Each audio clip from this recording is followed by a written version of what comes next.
मेरा नाम विजय है। मैं एक ऊंचे पद पर सरकारी नौकरी करता हूँ, लेकिन मैं हमेशा दुखी और उदास ही रहता हूँ, क्योंकि मेरे दुख की वजह कोई और नहीं, मेरी पत्नी कविता है। हमेशा की तरह होली के दिन भी लड़ झगड़ कर अपने मायके चली गई थी।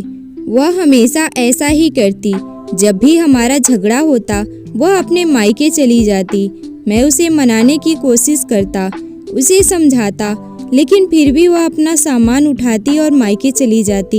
होली के दिन जब वह लड़कर अपने मायके जाने लगी, तब मैंने उसे रोकने की कोशिश नहीं की। रोज रोज के झगड़ों से मैं बहुत परेशान हो चुका था और कुछ वक्त सुकून का चाहता था, इसीलिए मैंने उसे रोकने की कोशिश भी नहीं की। कविता को लगा था कि होली का दिन है तो आज मैं उसे रोक लूँगा, लेकिन मैंने उसे कुछ नहीं कहा तो वह गुस्से में मायके चली गई। मैंने भी सोच लिया था कि होली के दिन मैं सुकून और शांति के बिताऊंगा और अपनी सारी ख्वाहिश पूरी करूंगा। जैसे ही मेरी पत्नी घर से गई, मैं कांताबाई के कोठी पर चला गया। मैं जानता था कि मेरी सारी ख्वाहिशें यहीं पूरी होंगी। जब कांताबाई ने मुझे सुबह सुबह ही अपनी हवेली पर देखा तो वह मुस्कुरा कर बोली, साहब आप तो बड़े कमाल के मर्द हो। आज होली के दिन भी अपनी पत्नी को छोड़कर कांता की हवेली की रौनक लगाने आए हो।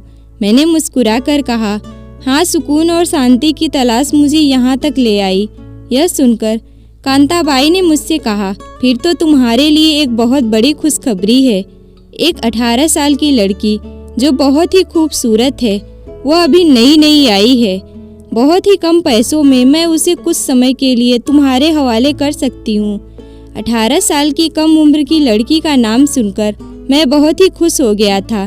फिर कांताबाई ने दाम भी बहुत कम बताया था। मैंने फौरन उसे हामी भर दी। कांता ने उस लड़की को बुलवाया। उसका नाम शिवानी था। उसे देखकर मैं उसे देखता ही रह गया।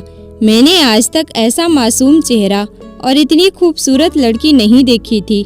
मेरी पत्नी कविता भी बहुत खूबसूरत थी, लेकिन उसकी जुबान में जो आग भरी थी, उसकी सारी खूबसूरती को दफन कर चुकी थी। मैं जल्दी से कांताबाई को रुपए थमा दिए और उसे वादा किया कि एक रात के लिए मैं इस लड़की को अपने साथ ले जा रहा हूँ। सुबह होते ही मैं इसे यहाँ छोड़ दूंगा। और उसे लेकर मैं खुशी खुशी हवेली से बाहर निकला और मन में सोच रहा था कि कविता को इस बारे में कुछ खबर भी नहीं होगी कि मैं किस तरह की अय्याशी कर रहा हूँ। लेकिन कहते हैं ना कि सच छिपाया नहीं छिपता। मुझे नहीं पता था कि मेरे साथ यह सब होने वाला है। मैं शिवानी को लेकर अपने घर पहुंचा। मेरा दिल तेजी से धड़क रहा था, क्योंकि यह पहली बार था जब मैं किसी गैर औरत को अपने घर की दहलीज तक लाया था। मेरे माथे से बार बार पसीना आ रहा था। आखिर मैं एक बाजारू लड़की को अपनी पत्नी की जगह देने वाला था। मैं शिवानी को लेकर अपने बेडरूम में गया। कमरे का दरवाजा बंद करके मैं शिवानी का हाथ पकड़े उसकी खूबसूरती की तारीफ करने लगा, लेकिन वह बहुत ही गुमसुम सी बैठी थी। मैं शिवानी को पकड़कर अपने करीब किया। जैसे ही मैंने शिवानी के कंधे का कपड़ा नीचे किया तो मुझे कुछ ऐसा दिखा कि मेरे होश उड़ गए। उसके शरीर पर बहुत ही गहरे घाव थे। यह देखकर मैं पीछे हट गया। वह कहने लगी, साहब, जिस मकसद से मुझे यहाँ लाए हो उसे पूरा नहीं करोगे क्या? उसकी बात को सुनकर मैं शर्मिंदगी से खामोश हो गया। उसके बाद उसने मुझे जो अपनी कहानी सुनाई, उसे सुनकर मेरी तो आत्मा तड़प गई कि वह किस तरह एक दरिंदे तक पहुंची और उस दरिंदे ने उसके शरीर को नोच डाला। शिवानी को देखकर बार बार मुझे अपनी पत्नी का ख्याल आ रहा था। वह भी तो अकेले ही घर से बाहर निकली थी और आजकल ऐसे दरिंदे कहाँ कब मिल जाएं, कोई पता नहीं है। मैंने अपनी पत्नी का कोई पता भी नहीं लिया था। पता नहीं वह अपने घर पहुंची भी थी या नहीं। मैंने उसे फ़ोन भी नहीं किया था। जब से मेरी शादी कविता से हुई है, तब से हमारे बीच लड़ाइयाँ ही होती आ रही हैं, और जिसकी शुरुआत हमेशा कविता की तरफ से ही होती थी। वह छोटी छोटी बात पर मुझसे लड़ती रहती थी। 2 साल के रिलेशनशिप के बाद मेरी और कविता की शादी हुई थी, लेकिन अब उसकी आदतें मुझे गलत रास्ते पर ले जा रही थी। मैंने अपने दोस्त रोहित को सारी बात बताई तो उसने कहा, जिस लड़की को पाने के लिए तूने सारी दुनिया से टक्कर ली, अब तो उससे ही खुश नहीं है। तेरी शादी को तो अभी 2 ही महीने बीते हैं। तब मैंने उसे कविता के व्यवहार के बारे में बताया। उसने कहा, ये पत्नियां ऐसी ही होती हैं, छोटी छोटी बातों पर हमसे लड़ती रहती हैं। लेकिन तू टेंशन ना ले, चल मेरे साथ, मैं तुझे सुकून और शांति वाली जगह पर ले चलता हूँ, जहाँ तू अपनी सारी ख्वाहिश पूरी कर सकता है। उसकी बात सुनकर मैं हैरान था कि यह मुझे कौन सी जगह ले जाने वाला है। वह मुझे कांताबाई की हवेली पर ले गया। जैसे ही मैंने वहाँ का माहौल देखा, मुझे सब समझ में आ गया कि यहाँ क्या होता है। मैंने उससे कहा कि तू पागल हो गया है क्या? मैं एक शरीफ घर का लड़का हूँ, मैं ऐसे काम नहीं कर सकता। तो वह बोला, एक बार ट्राई तो करके देख, कितना शांति और सुकून मिलता है। मैं बार बार मना कर रहा था, लेकिन उसने जबरदस्ती मुझे शराब पिला दी। शराब का नशा मुझे मदहोश करने लगा और मैं रोहित के साथ जवान और खूबसूरत लड़कियों के मजे लेने लगा। धीरे धीरे मैं अपनी पत्नी से दूर होता जा रहा था और यह बात कविता भी नोटिस कर रही थी। मैं ज़्यादा टाइम कांता की हवेली पर ही रहता था।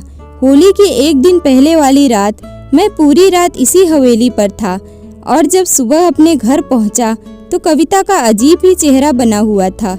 वह गुस्से में मुझसे झगड़ने लगी और अपने मायके चली गई। उसके मायके जाने के बाद मैं कांताबाई से एक रात के लिए शिवानी को अपने घर ले आया था। मैं सोच भी नहीं सकता था कि 18 साल की लड़की के साथ इतना बुरा भी हो सकता है। शिवानी ने बताया कि उसकी इस हालत का जिम्मेदार कोई और नहीं, उसका खुद का बाप है। उसका पिता एक शराबी इंसान है। शराब के नशे में हमेशा उसकी माँ के साथ मारपीट करता था। एक दिन झगड़ा इतना बढ़ गया कि उसकी माँ घर छोड़कर चली गई। यह सोचकर वह शिवानी को अपने साथ नहीं ले गई कि शायद शिवानी की खातिर उसका पति उसे लेने आएगा, लेकिन इसका फायदा उठाकर शिवानी के बाप ने शिवानी को एक 40 साल के आदमी के हाथों बेच दिया। शिवानी भोली भाली सी लड़की, वह समझ ही ना सकी कि उसके साथ यह सब क्या हो रहा है। वह आदमी शिवानी को अपने साथ ले गया और सबसे पहले उसे अपनी हवस का शिकार बनाया और फिर उसे एक जिस्म फिरौती के अड्डे पर बेच दिया, जहां उसका सबसे पहला ग्राहक ही एक दरिंदा निकला और उसने उसका यह हाल कर दिया। उसके जिस्म का कोई भी ऐसा हिस्सा नहीं था जहां पर घाव के निशान ना हो। वह जिस्म फिरौती के अड्डे से कांताबाई की हवेली तक पहुंचा दी गई ताकि वह मुजरों की महफिलों में काम आ सके। लेकिन जख्म इतने गहरे थे कि मुजरा करते करते वह बेहोश हो जाया करती थी। वह रोते रोते कहने लगी, अगर मेरी माँ मुझे छोड़कर ना गई होती तो शायद यह सब मेरे साथ ना होता। मैंने उसे सांत्वना देते हुए कहा, अगर तुम चाहो तो मैं तुम्हें तुम्हारी माँ के पास भेज सकता हूँ।